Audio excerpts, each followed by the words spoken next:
Лена Харпер работала домработницей в особняке семьи Уитмар уже 3 года. Каждый день она приходила рано утром, тихо убирала комнаты, полировала серебро и старалась быть незаметной. Хозяин дома, мистер Генри Уитмар, был пожилым человеком, редко покидавшим свой кабинет.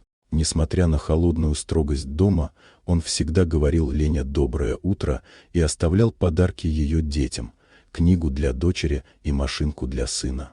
Однажды, в октябрьское утро, Лена поднялась на 2-й этаж и нашла мистера Уитмара сидящим в кресле, бледного, с рукой, прижатой к груди. Он едва дышал.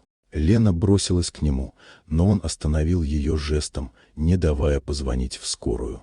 С трудом он попросил ее выполнить одно важное поручение. Дрожащей рукой он указал на ящик стола. Внутри лежал конверт с ее именем. «Это мое последнее желание», – прошептал он. «Открой после того, как меня не станет.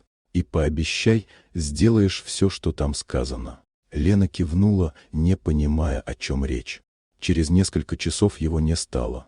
В особняке стало тихо, почти мертво. Лена сидела на кухне с тем самым конвертом, не решаясь открыть. Позже, когда пришло подтверждение из больницы, она все-таки разорвала печать. Внутри оказалось письмо и документы. Почерк мистера Уитмара был аккуратен и тверд. «Лена, если ты читаешь это, значит, я ушел. Я должен признаться в том, что скрывал всю жизнь. Десятки лет назад я полюбил женщину по имени Эвелин Харпер, но не имел смелости пойти против своей семьи. Она ждала от меня ребенка, и я оставил ее. Этим ребенком была твоя мать. Значит, ты моя внучка». Лена застыла. Она читала строчки снова и снова, не веря глазам. Все встало на свои места. Его доброта, внимание, странная привязанность. В письме было продолжение. «Я оставляю тебе все свое имущество. Дом, счета, бизнес. Но я прошу об одном – найди Эвелин. Она жива и живет в доме престарелых в Монтгомери. Скажи ей, что я никогда не переставал любить ее. И еще, расскажи правду моим детям. Пусть знают, что у них есть сестра. И если сможешь, используй часть наследства, чтобы помогать другим матерям, таким как ты. Это мой единственный шанс все исправить».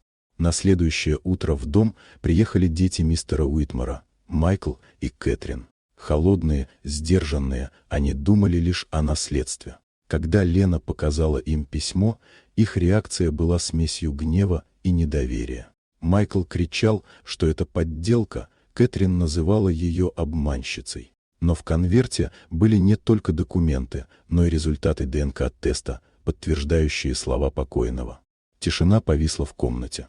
Постепенно злость сменилась растерянностью. Они осознали, что женщина, которая годами убирала их дом, часть их семьи. Все, что они знали об отце, рушилось на глазах. Майкл медленно сказал: «Он всегда казался нам чужим. А теперь понимаю, он просто не мог простить себя». Кэтрин добавила: «Если это правда, он хотел, чтобы мы начали все сначала». Лена посмотрела на них со слезами. «Он хотел, чтобы вы знали, любовь может опоздать, но все еще способна исправить». Через неделю состоялись похороны мистера Уитмара. Лена выступила с речью, не как служанка, а как внучка. Она рассказала, как человек, совершивший ошибки, нашел мужество признать их. После церемонии она уехала в Монтгомери, искать ту самую Эвелин, чтобы исполнить последнее желание. С того дня Лена не просто убирала чужие дома.